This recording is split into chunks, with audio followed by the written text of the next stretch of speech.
Selamat pagi Bapak Ibu Saudara sekalian yang dikasihi oleh Tuhan. Kita pagi ini akan membahas satu tema yang sangat penting bagi kita orang-orang yang sudah percaya kepada Yesus dan sudah beroleh keselamatan dari Dia. Kita akan lihat apa sebetulnya yang Tuhan ingin untuk kita lakukan dalam hidup kita. Mari saya ajak kita untuk membaca Alkitab dari Filipi pasal yang kedua, ayat yang ke-12 hingga 13. Filipi 2 ayat 12 hingga 13.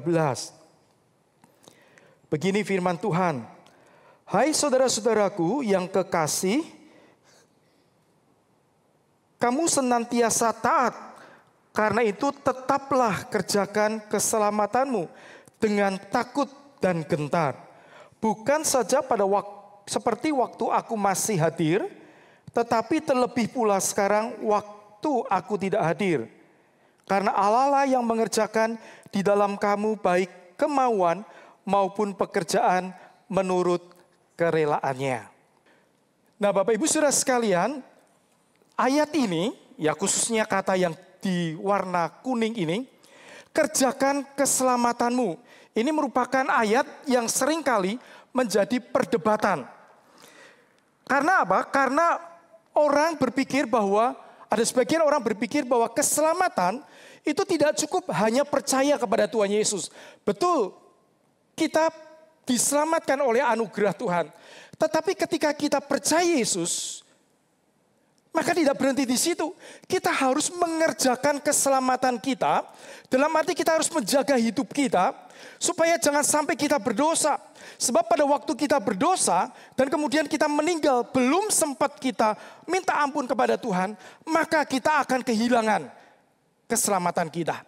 Nah, saudara, ini satu ajaran yang sempat diajarkan di dalam beberapa gereja, sehingga apa? Sehingga membuat orang-orang percaya itu selalu menuntut diri, hidup di dalam ketakutan, supaya dia jangan sampai salah melakukan sesuatu yang dituntut oleh Alkitab. Dan kalau dia sampai salah, ada ketakutan Tuhan akan murka terhadap dia. Nah, saudara, kita akan lihat sebetulnya apa yang mau dikatakan oleh Paulus dalam ayat ini. Nah, kita tahu bahwa secara prinsip di dalam Alkitab, ya di dalam berbagai bagian Alkitab, khususnya, minta tolong ini, ya di dalam Efesus pasal yang kedua 8-9 dikatakan di situ, sebab karena kasih karunia kamu diselamatkan oleh iman. Itu bukan hasil usahamu, tetapi pemberian Allah. Itu bukan hasil pekerjaanmu, jangan ada orang yang memegahkan diri. Jadi jelas sekali bahwa keselamatan itu, Alkitab mengatakan diterima oleh karena Tuhan Yesus sudah mati buat kita. Dan kita hanya percaya kepada Dia, maka Dia akan mengampuni segala dosa kita. Karena Dia sudah menanggung hukuman kita di atas kayu salib. Kita hanya perlu percaya dan kita akan diselamatkan. Nah, oleh sebab itu ada juga orang yang berpikir setelah percaya, ya sudah, saya sudah percaya, ngapain lagi? Karena pasti percaya, pasti diselamatkan, maka tidak ada usaha yang perlu saya lakukan.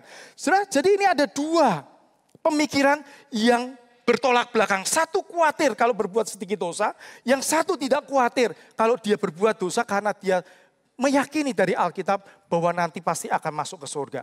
Nah, saudara, ini ajaran yang bahaya sekali. Maka Paulus mengatakan kepada jemaat yang di Efesus, ya, ini kepada jemaat di Efesus, yaitu disebut orang-orang kudus, berarti sudah percaya Yesus, persekutuan dalam berita Injil, berarti sudah percaya Yesus, tapi tidak berhenti di situ. Paulus mengatakan kerjakan keselamatanmu. Apa artinya ini? Apakah betul kalau kita diselamatkan juga oleh karena perbuatan baik, bukan hanya oleh karena iman? Saudara, sekali lagi dikatakan oleh Alkitab itu tidak benar. Lalu apa yang mau dikatakan oleh Paulus di sini?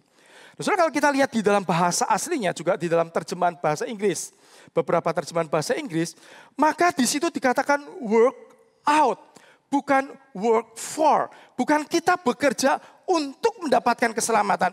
Bukan. Jadi jelas sekali keselamatan hanya karena iman. Tetapi keselamatan yang sudah kita terima, salah satunya dinyatakan di dalam sebuah kehidupan yang diubahkan oleh Tuhan. Maka work out artinya kita bekerja. Oleh karena kita sudah diselamatkan, maka kita melakukan hal-hal yang diperlukan sebagai orang-orang yang sudah diselamatkan untuk menunjukkan bahwa kita adalah orang yang sudah diselamatkan. Nah, saudara, kalau kita fitness, itu istilah yang dipakai itu adalah workout. Berlatih kan? Ya. Pada waktu kita workout fitness, apakah kita sudah punya otot atau belum? Kan kita tidak work for otot, begitu kan? Ya, tapi sudah ada otot dulu, tetapi kita kemudian work out. Bagaimana melatih otot yang sudah ada, supaya itu bisa berfungsi seperti apa yang seharusnya. Sehingga badan kita fit mengerjakan sesuatu dengan baik. Seperti apa yang seharusnya. Nah, sudah Allah menyelamatkan kita dengan satu tujuan, ada sesuatu yang Tuhan ingin untuk kita kerjakan. Maka pertanyaannya adalah apakah ketika apa yang seharusnya kita lakukan setelah kita menjadi percaya, apa yang Tuhan ingin untuk kita kerjakan. Nah, saudara, ini pertanyaannya. Ya. Bagaimana kita menghidupi keselamatan, saya sudah diselamatkan, yang telah kita terima atau kita miliki sebagai orang-orang percaya. Nah, saudara, kita akan lihat ini. Anak kalimat ini, ya. Dikatakan, saudara-saudaraku yang kekasih, kamu senantiasa taat. Karena itu tetaplah kerjakan keselamatanmu. Kamu senantiasa taat, oke, gitu ya. Karena itu tetaplah kerjakan keselamatanmu. Jadi, Paulus memuji ketaatan mereka. Kemudian dikatakan, tetaplah kerjakan keselamatanmu. Maka Paulus secara tidak langsung menunjuk mengerjakan keselamatan. Itu sama dengan menghidupi ketaatan. Sampai di sini bisa memahami. Ya. Jadi mengerjakan keselamatan itu tidak bisa dilepaskan dari kehidupan kita yang taat kepada Tuhan. Melakukan kehendak Tuhan di dalam hidup kita. Nah, saudara, ini bukan berarti ketaatan dalam pengertian hurufiah. Bahwa saya tidak boleh tidak hadir ke gereja, saya tidak boleh tidak berikan persembahan, saya harus ini, saya harus itu, saya harus baca Alkitab rutin dan sebagainya. Bukan taat dalam pengertian itu. Nah, saudara, menariknya, kata taat ini di dalam bahasa aslinya terdiri dari dua kata sebetulnya. Yang digabungkan jadi satu, kemudian membentuk kata taat. Yaitu dari kata di bawah dan dari kata mendengar atau mematuhi. Di bawah dan mendengar atau mematuhi. Jadi pengertian taat itu adalah bahwa benar-benar kita merendahkan diri kita, memberi diri kita untuk kita mendengar apa yang Tuhan mau dalam hidup kita untuk kita lakukan dan kemudian kita menaati apa yang Tuhan kehendaki. Jadi sudah ada sikap hati merendahkan diri, sikap hati memberi diri untuk mendengar dulu. Dan kemudian ketika kita mendengar dan tahu, kemudian kita taati melakukan apa yang Tuhan kehendaki. Nah, saudara, pertanyaannya adalah bagaimana kita melakukannya secara konkret ini. Ya. Nah, Paulus di dalam 2 ayat ini mengungkapkan ada 3 hal terkait dengan ketaatan yang Paulus inginkan terjadi dalam kehidupan jemaat di Filipi. Nah, yang pertama adalah taat dengan konsisten. Nah, dia mengatakan senantiasa taat. Dan memang ini dijumpai di dalam kehidupan jemaat di Filipi. Sejak hari pertama mereka percaya Yesus, sampai kemudian waktu itu Paulus ada di penjara, mereka tetap adalah orang-orang yang setia dan taat kepada Tuhan. Nah, sudah secara praktis, bagaimana kita bisa taat secara konsisten. Seringkali kita bisa taat kepada Tuhan dalam situasi tertentu, tapi kita bisa juga kita jatuh bangun di dalam kehidupan kita. Mungkin bukan melakukan dosa, tetapi tidak ada lagi gairah di dalam hidup kita untuk dekat dengan Tuhan. Untuk mengasihi Tuhan. Untuk memuji Tuhan. Untuk ada ucapan syukur di dalam hati kita kepada Tuhan. Nah, bagaimana kita taat dengan konsisten? Nah, saudara, untuk kita bisa taat dengan konsisten ada satu hal yang penting, itu adalah kebiasaan rohani setiap hari. Ini akan sangat menolong kita. Setiap hari kita ditolong untuk bagaimana kita bisa konsisten. Memberi diri untuk mendengar dan juga menaati Tuhan. Pagi hari ketika kita bangun, kita berdoa kepada Tuhan, bersyukur kepada Tuhan. Dan hari itu kita berdoa memberi diri Tuhan pimpin hidupku. Apapun yang terjadi di dalam keluarga, pekerjaanku, Tuhan yang akan pimpin, Tuhan yang akan arahkan. Setiap hari saya berdoa menaikkan doa Bapa kami. Dan itu sangat menolong sekali waktu kita menghayati doa Bapa kami. Bapa kami yang di sorga, dikuduskan namamu, datanglah kerajaanmu, jadilah kehendakmu di bumi, di dalam hidupku. Di bumi seperti di sorga. Saudara, ada satu kerinduan untuk seperti itu memberi diri di pagi hari.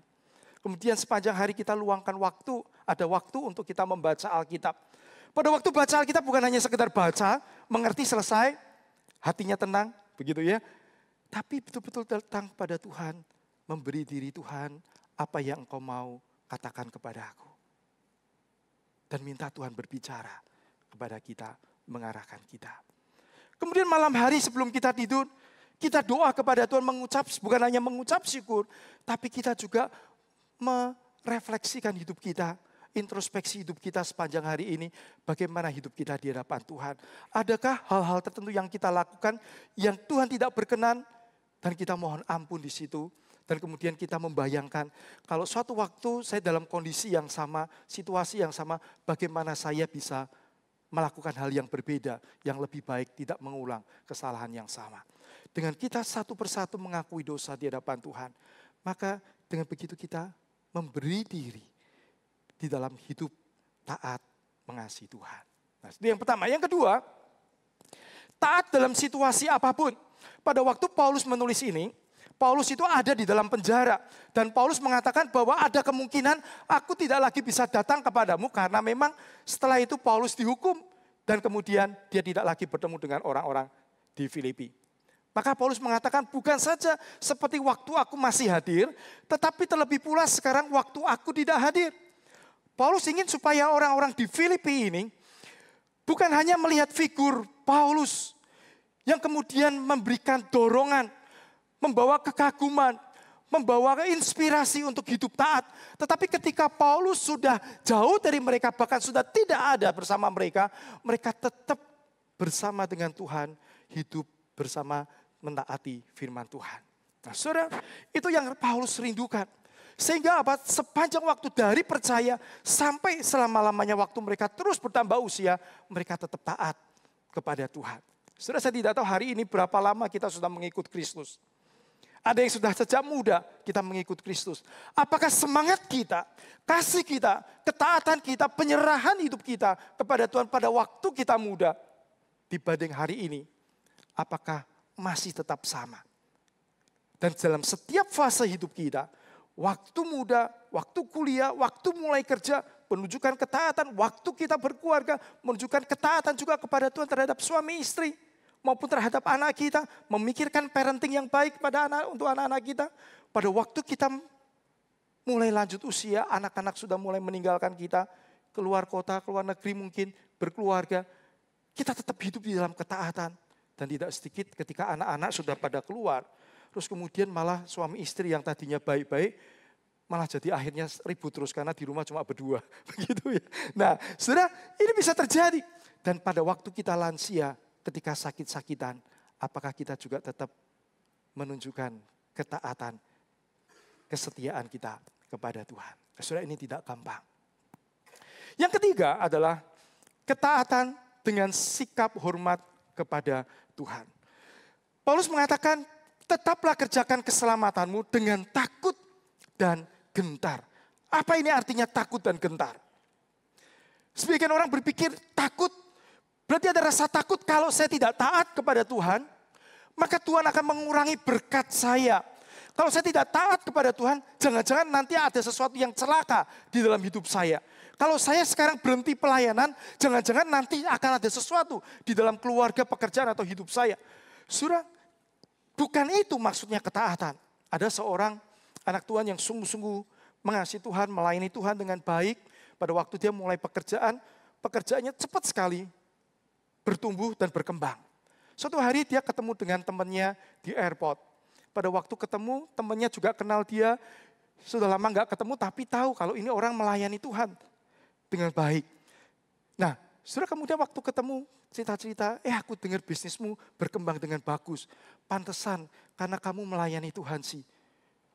Terus setelah itu orang ini ditemukan mulai aktif melayani Tuhan. Nah, saudara, bukan itu tujuannya untuk menaati Tuhan, bukan itu.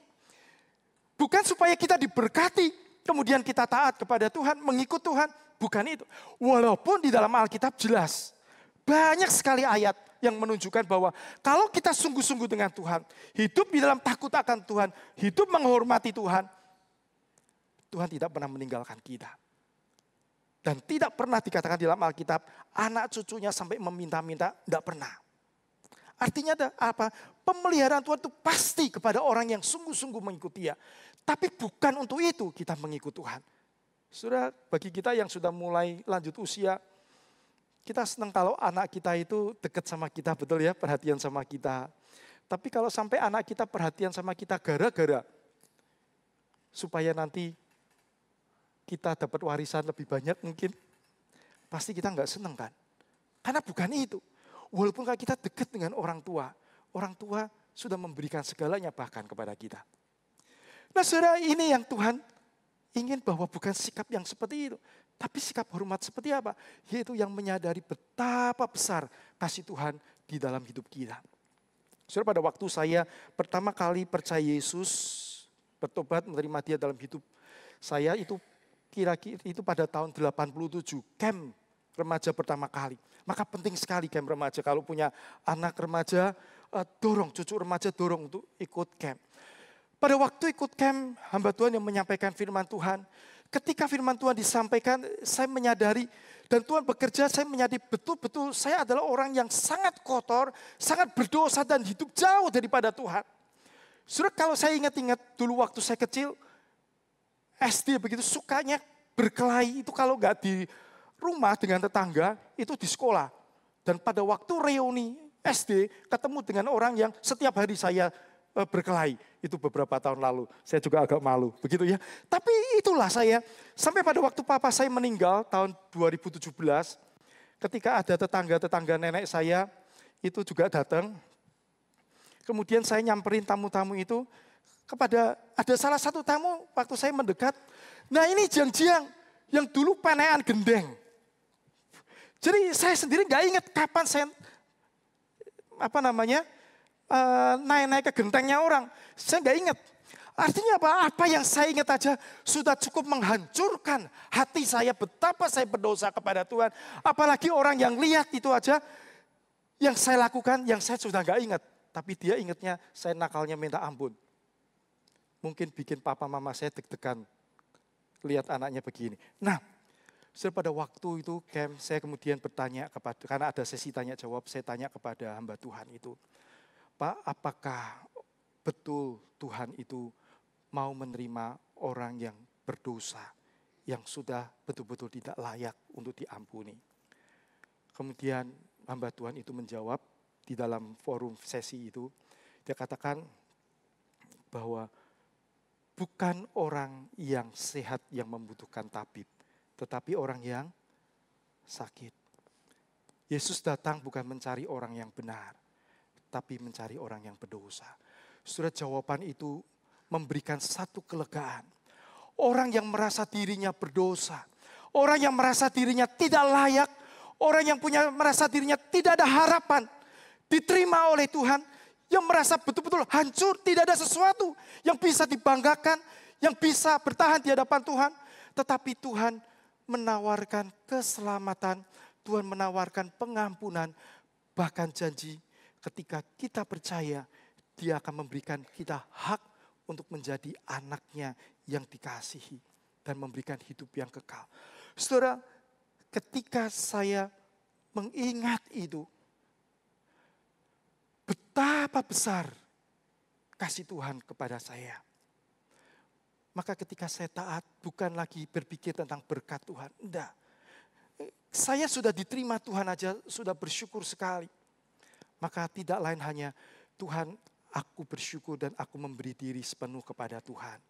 Dengan rasa hormat oleh karena apa? Oleh karena apa yang Tuhan sudah perbuat di dalam hidup kita. Saudara, saya tidak tahu apakah kita pernah mengalami kehancuran hati yang sedemikian sehingga kita tahu bahwa betul anugerah Tuhan itu begitu besar. Sehingga ketika kita menjalani hidup setelah percaya, kita menjalani dengan penuh rasa hormat, penuh rasa syukur kepada Tuhan. Saudara, pertanyaannya begini. Kalau Tuhan rindu kita hidup dalam ketaatan yang konsisten, dalam situasi apapun, dan dengan sikap hormat kepada Tuhan, lalu bagaimana saya bisa mampu menjalani hidup dalam ketaatan yang demikian? Betul? Bukankah seringkali kita jatuh bangun, kita lemah, mungkin tidak berbuat dosa, tetapi kita tidak ada gairah secara rohani. Tetapi ada penghiburan yang Tuhan berikan di dalam ayat yang ke-13. Nah, di situ dikatakan karena Allah lah yang mengerjakan di dalam kamu baik kemauan maupun pekerjaan menurut kerelaannya. Jadi pada waktu kita sudah memberi diri percaya kepada Yesus, bahkan ketika kita bisa percaya Yesus, itu adalah karena Tuhan mengerjakan di dalam diri kita. Dan setelah kita terima Yesus, ada Roh Kudus dalam diri kita. Roh Kudus bukan hanya tinggal diam, tapi dia mengerjakan sesuatu di dalam diri kita. Supaya apa? Ada kemauan, ada kemampuan untuk melakukan apa yang Tuhan kehendaki. Sehingga saudara, pada waktu kita mengalami situasi tertentu, pada waktu kita dengar firman Tuhan, pada waktu kita dengar lagu-lagu rohani, dan di dalam hati kita ada kerinduan untuk taat kepada Tuhan. Ada kerinduan untuk mengerjakan sesuatu. Ada kerinduan untuk menghentikan sesuatu yang tidak berkenan kepada Tuhan. Maka itu adalah sesuatu yang dikerjakan oleh Tuhan. Dan ketika kita mendengar, ya Tuhan, saya tahu saya harus lakukan atau saya harus hentikan ini. Dan kita mau memberi diri, maka Tuhan akan memampukan kita untuk melakukannya. Jadi saudara, kita hanya perlu merespon dengan memberi diri mendengar dan menaati Dia. Karena Tuhan akan bekerja dalam hati kita. Itulah sebabnya ada saat-saat di dalam hidup kita, begitu jelas Tuhan mendorong kita. Jangan padamkan Roh Kudus di dalam hati kita. Tapi ikuti, giat bagi Tuhan. Kita hanya perlu merespon dengan memberi diri, mendengar dan menaati Dia. Ketika Tuhan mendorong, kita taat dan melangkah. Pada saat kita melangkah, nanti Tuhan akan memampukan kita. Kalau Tuhan dorong kita melayani, kita merasa nggak mampu, jalan dulu. Bukankah banyak di antara kita yang juga bisnismen, di mana kita kadang-kadang melakukan sesuatu, nggak tahu, jalan dulu. Toh akhirnya jalan terbuka, bukan? Kenapa di dalam hal rohani tidak begitu? Kalau Tuhan memimpin kita, memberkati kita dalam hal usaha, pasti juga Tuhan menolong kita di dalam kehidupan rohani kita. Saudara, ketika Tuhan mencegah kita lakukan sesuatu, kita taat dan kita diam. Pada saat kita diam, Tuhan akan bekerja. Maka di dalam Alkitab dikatakan, diamlah dan kenalah aku. Waduh, itu indah sekali. Karena kadang-kadang di dalam hidup kita tidak tahu apa yang harus lakukan. Dan Tuhan menunjukkan, kita hanya taat. Maka ketika kita taat, kita akan makin mengenal Dia. Makin mengenal Dia. Saudara, Tuhan memberikan kepada kita 3 hal sarana untuk membuat kita hidup bertumbuh di dalam Tuhan. Yaitu Roh Kudus yang sudah Tuhan berikan waktu kita percaya. Kemudian Alkitab. Dan kemudian peristiwa, situasi, dan kondisi yang kita alami. Roh Kudus menolong kita untuk memahami firman Tuhan. Dan Roh Kudus menolong kita di dalam situasi, peristiwa, maupun kondisi-kondisi yang kita alami. Yang mungkin kita sudah putus asa, kita tidak tahu sakit penyakit yang kita alami. Roh Kudus bekerja di dalam situasi itu. Bisa mengingatkan firman Tuhan yang kita baca. Untuk kita menolong kita. Untuk merespon, bersikap di dalam situasi itu. Sehingga ketika situasi itu terjadi, kita tetap taat di tengah-tengah situasi, kondisi, dan peristiwa yang kita alami. Nah, saudara, itu cara kerja Tuhan. Itulah sebabnya kita perlu mempersilahkan Roh Kudus terus bekerja dalam hidup kita. Kita perlu mempersilahkan Tuhan bekerja, berbicara lewat Alkitab setiap hari. Baca. Dan ketika itu terjadi, maka apa yang terjadi dalam hidup kita, itu merupakan peristiwa-peristiwa yang sengaja Tuhan berikan kepada kita. Karena tidak ada sesuatu yang terjadi dalam hidup kita yang di luar izin Tuhan. Bahkan sehelai rambut pun jatuh, Alkitab katakan, itu juga atas izin Tuhan. Berarti sel kanker yang ada dalam diri kita, kalau kita hari ini mungkin sedang bergumul dengan kanker. Saudara, itu ada izin Tuhan di sana. Ada sesuatu yang Tuhan mau kerjakan dalam hidup kita. Kalau rambut saja, yang buat kita tidak ada artinya. Bahkan yang tidak berarti itu hilang, itu dalam izin Tuhan, dalam pengetahuan dan kehendak Tuhan. Apalagi untuk sesuatu yang sangat berarti buat kita. Pasti ada Tuhan di sana. Dan ketika kita mau mendengar Tuhan dalam situasi kita, maka kita akan melihat tangan Tuhan bekerja. Dan saudara, kata yang berikutnya ini yang terakhir, ini menarik sekali. Karena Allah mengerjakan di dalam diri kita pekerjaan dan kemauan menurut kerelaannya. Ini di dalam bahasa aslinya itu memberikan arti menurut kehendak baiknya. Jadi Allah punya sesuatu yang baik untuk kita. Dan Allah mengerjakan di dalam kita. Dan dalam segala hal. Itulah sebabnya di dalam Roma 8 ayat 28 dikatakan kita tahu sekarang bahwa Allah turut bekerja dalam segala sesuatu untuk mendatangkan kebaikan bagi mereka yang mengasihi Dia. Yaitu bagi mereka yang terpanggil sesuai rencana Allah. Saudara, apa sebetulnya yang baik? Saudara, orang berpikir yang baik itu adalah sesuatu yang bersifat ekonomi dan sebagainya, kemakmuran. Tidak.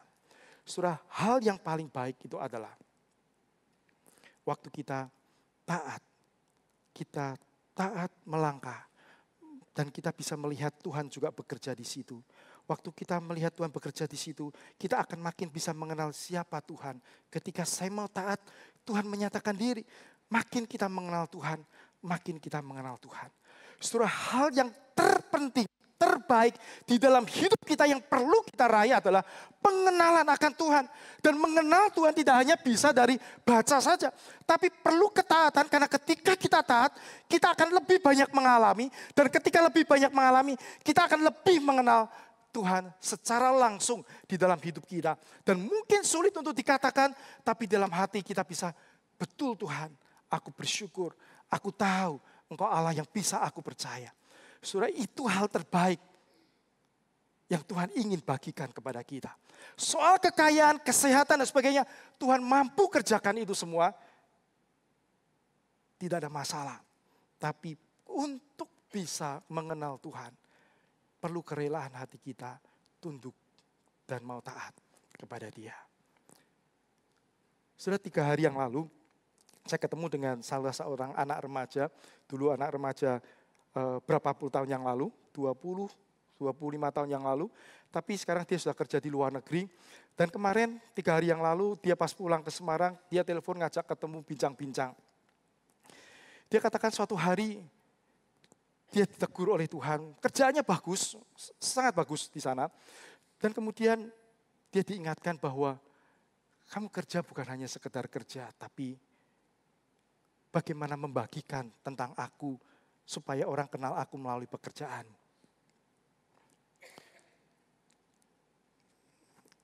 Dia tidak tahu bagaimana harus melakukannya. Dia bilang ke saya bahwa dulu betul waktu remaja pernah dilatih penginjilan pahat hukum rohani dan sebagainya. Tapi dalam konteks ini saya tidak tahu apa yang mesti saya lakukan. Terus kemudian dia cerita. Suatu hari terjadi sesuatu dalam kehidupan keluarganya terkait dengan anaknya yang kedua waktu lahir. Dan apa yang dia alami itu selama beberapa hari, itu betul-betul membuat dia mengalami Tuhan secara langsung, dia dan istrinya. Dan pada waktu masalah itu selesai, kemudian Tuhan berbicara dalam hatinya bahwa inilah yang harus kamu ceritakan. Kalau kamu ketemu orang, sampaikan aja kamu punya pengalaman seperti ini dengan anakmu, dengan semua masalah yang ada, dan nanti aku akan bekerja. Nah, saudara, hari ini itulah yang dia lakukan di dalam pekerjaannya, dan istrinya kalau ketemu klien-klien karena di bidang asuransi, ya, dia juga sering ketemu dengan ibu-ibu yang mengalami masalah, dia ceritakan masalahnya dan membawa itu kepada Tuhan. Nah, saudara, kemudian suatu hari dia berpikir, bagaimana kalau mengadakan kelompok kecil di kantornya. Kebetulan yang bawahannya dia itu semua Kristen. Akhirnya dia berdoa, Tuhan kalau memang Tuhan kehendaki, mereka semua oke. Mereka semua oke. Akhirnya terbentuk kelompok kecil. Terus kemudian ketika mereka mulai kelompok kecil, ada orang-orang lain di kantornya yang tidak satu divisi dengan dia, mulai tertarik, ada yang beragama lain. Ngajak ketemu, ngajak ngomong-ngomong, dan menceritakan masalahnya. Dan itu kesempatan dia untuk menceritakan juga apa yang dia alami dengan Tuhan. Dan itu bukan cuma satu. Dan itulah yang dipakai Tuhan. Dan akhirnya orang yang walaupun berbeda agama, kepingin untuk ikut kelompok kecil juga. Dan dia hanya tawarkan, oke, kalau gitu kita berdoa, betul enggak Tuhan mau kita melakukan itu. Dan kemudian akhirnya dia melakukan itu. Nah saudara, itulah berjalan bersama Tuhan di dalam ketaatan. Ketika Tuhan arahkan, kita lakukan saja. Nanti Tuhan yang akan kerjakan bagian yang kita tidak mampu. Beberapa minggu yang lalu saya mengisi satu acara seminar bedah buku. Kemudian ada satu peserta yang karena dibuka tanya jawab, yang kemudian menyampaikan kesaksiannya. Nah, dia ceritakan bahwa dia bukan orang yang sekolah Alkitab. Dia juga tidak tahu banyak tentang Alkitab. Tapi dia sangat mengasihi Tuhan dan ingin orang lain itu kenal Tuhan karena dia mengalami Tuhan. Kemudian dia katakan begini, yang saya bisa lakukan cuma ini. Kalau saya ketemu orang itu sedang bermasalah, sakit, saya cuma minta orang itu begini, sudah gini, kamu berdoa di dalam nama Yesus, minta kepada Yesus, kamu berdoa 1 bulan saja. Nanti lihat 1 bulan ini apa yang terjadi. Nah 1 bulan dia kemudian datang tanya kepada orang itu apa yang terjadi. Dan tidak sedikit orang-orang yang dalam keputusasaan ini mengalami Tuhan dan mulai tertarik untuk mengenal siapa Kristus. Dia tidak bisa apa-apa menjelaskan macam-macam, tapi yang itu yang dia bisa lakukan. Dan yang paling kagum saya dengar adalah dia sudah melatih ada 30 orang yang dia bina untuk melakukan hal yang sama. Doa 1 bulan, nanti lihat apa yang terjadi. Begitu ya. Dan dia katakan begini, pokoknya saya sudah lakukan PR saya, ini yang saya bisa. Dalam 1 bulan itu PR-nya Tuhan. Begitu. Ya. Nah, saudara, ketaatan dan kita akan melihat bagaimana Tuhan bekerja. Ketika kita melihat Tuhan bekerja, kita makin mengenal Tuhan, makin hati kita akan merasa lebih tenang, lebih sukacita, lebih damai sejahtera di dalam menjalani hidup ini. Karena kita tahu siapa yang kita percaya. Maka di dalam Markus dan Matius di fasa-fasa awal, Tuhan Yesus berkata kepada Yohanes dan Yakobus waktu itu ketika di pantai, dia katakan, mari ikutlah aku, maka kamu akan kujadikan penjala manusia. Kalimat perintahnya di mana? Mari ikutlah aku. Bukan jadilah penjala manusia. Bukan. Mari ikutlah aku. Kita hanya diminta untuk ikut Tuhan. Tuhan yang akan mengerjakan sisanya dalam hidup kita. Mengubah kita, memperbarui kita. Bahkan bisa memakai kita untuk hal yang di luar dugaan ketika kita ikut Tuhan. Maka Tuhanlah yang menjadikan kita penjala manusia. Maka penting untuk to know him. Maka Tuhan yang mengerjakan to make him known. Mengenal dia. Dan Tuhan akan mengerjakan dalam hidup kita supaya dia juga dikenal oleh orang lain. Kita hanya perlu berespon dengan memberi diri, mendengar dan menaati dia.